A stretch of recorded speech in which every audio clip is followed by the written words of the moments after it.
Hi everyone, my name's Greg Bennett. I'm holding one of the all solid wood acoustics in the Greg Bennett guitar line.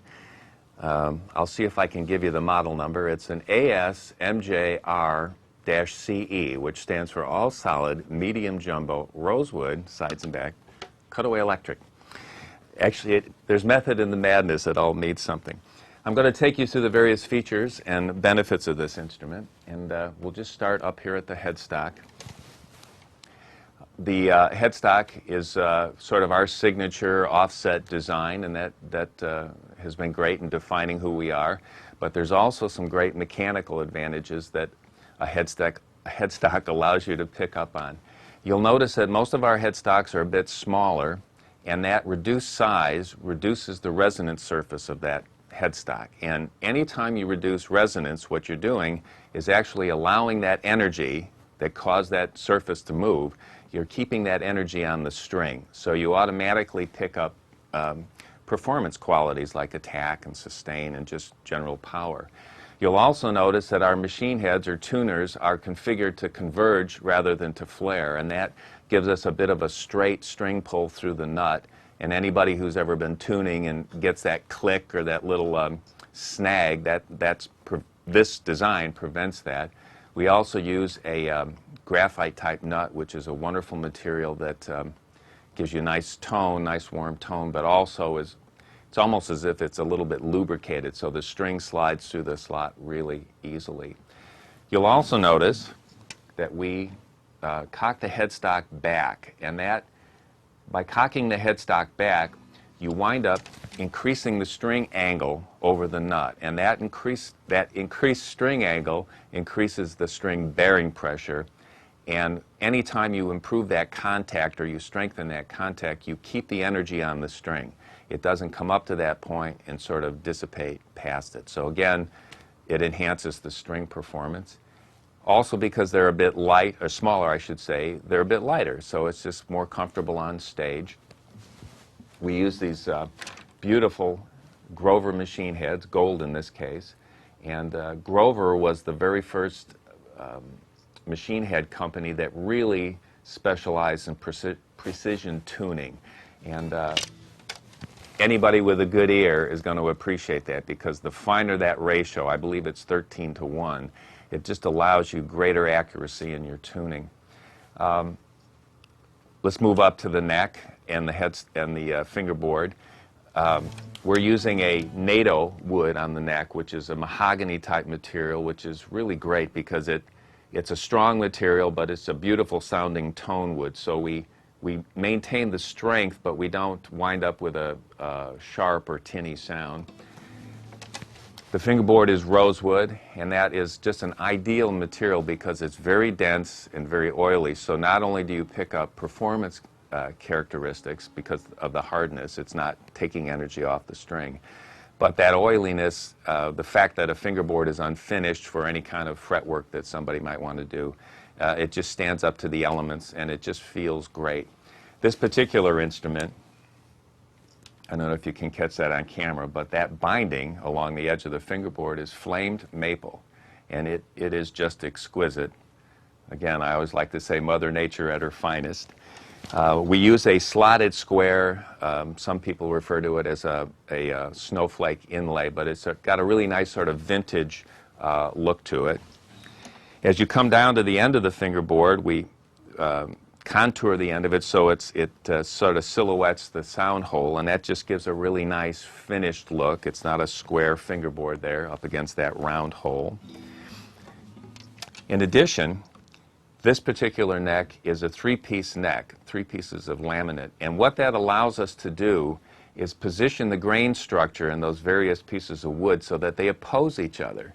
And then when the elements, which this pretty much is guaranteed, are going to want to make the material move in one direction or another, those various members oppose one another, and it just has a tremendous effect on the stability of the instrument. We also have what some people refer to as a French heel. It's a broad heel that makes wonderful contact to the body, and anytime you can create stability in that neck joint, you add to the rigidity of the instrument, and that improves the string performance. Going all the way down to the end of the string, we have a rosewood fingerboard, and I've rounded the corners here, and that eliminates any kind of stress cracking you can get. There's nothing sadder than looking at some beautiful vintage instrument with the cracks coming out from the edge of the bridge, and try to give it a nice soft feel that's sort of in line with the contours of the instrument. The sound hole has got an abalone type binding as well as on the top. We also have the flame maple binding around the body, which is just beautiful. I try to put a little bit of a softer roll on that as well as on the neck, and of course it makes the guitar feel softer in your hand, and even when you're holding it, it doesn't have that harsh edge to it. The top, which is clearly the most important element in the guitar in terms of tone. I mean, this actually acts like a speaker cone, and it is the part of the instrument that is really pumping the air. The sound hole literally is a port that lets that top breathe. We use spruce on this instrument, and spruce has a very clear, powerful primary high end, so you get nice definition and nice clarity. And it also pushes the bass. It's sort of biased towards the bass end. So if you're a passionate player and you really love to belt out a tune, spruce is just a great, great material for that.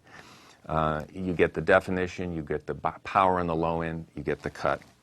This instrument is also, sides and back are made out of rosewood. And as I mentioned in talking about the fingerboard, rosewood is a dense wood. It generates, the tone characteristics are just tons of bass. People usually don't mention the fact that there's a nice high end or a nice brightness to it because there is so much bass. But it just gives you an instrument with a lot of power and a lot of warmth in the low end. So when you combine those two materials, you get sort of, again, if you're that passionate player, you sort of get the best of both worlds. We have a compensated saddle on here, and we use, in this case, rosewood bridge pins, which just sort of complete the visual package. There is a Florentine cutaway, and again, I just love that large cutaway. You have easy access up to the top of the neck, and for those finger pickers, they love that. This guitar is in the medium jumbo body shape, which is sort of just a scaled down version of a large jumbo. And what it does sonically, that tighter waist almost acts a little bit like a governor, so you get a great controlled sound with lots of definition. This guitar is also equipped with the Fishman electronics, and there's a 4-band graphic. You have control. You can boost or cut your bass, your mids, your primary highs, or brilliance, which is that super high end. So if you're somebody that likes a lot of jangle on the top end, or a player that maybe likes to hear the pick glancing across the strings, you can push that brilliance, that ultra high end.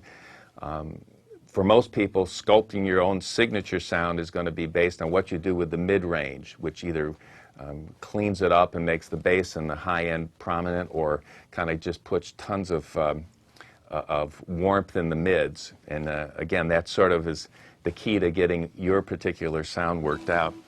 This instrument also, the solid woods, come in a variety of shapes. There's a dreadnought available, which the bluegrass guys love and the folk guys love. And we also do it in mahogany, which offers a bit of a balance. It's not so weighted towards the low end or the high. It's a nice even sound, which always gives players the ability to sort of, based on the way you play, you can manipulate the tone a bit and sort of push the bass or push the treble as you learn how the guitar works. So the solid woods are a series of instruments that we're really, really proud of. It's just a tremendous value, and check one out. So we've just discussed all the features in this guitar, and why don't we plug one in and see what it'll do.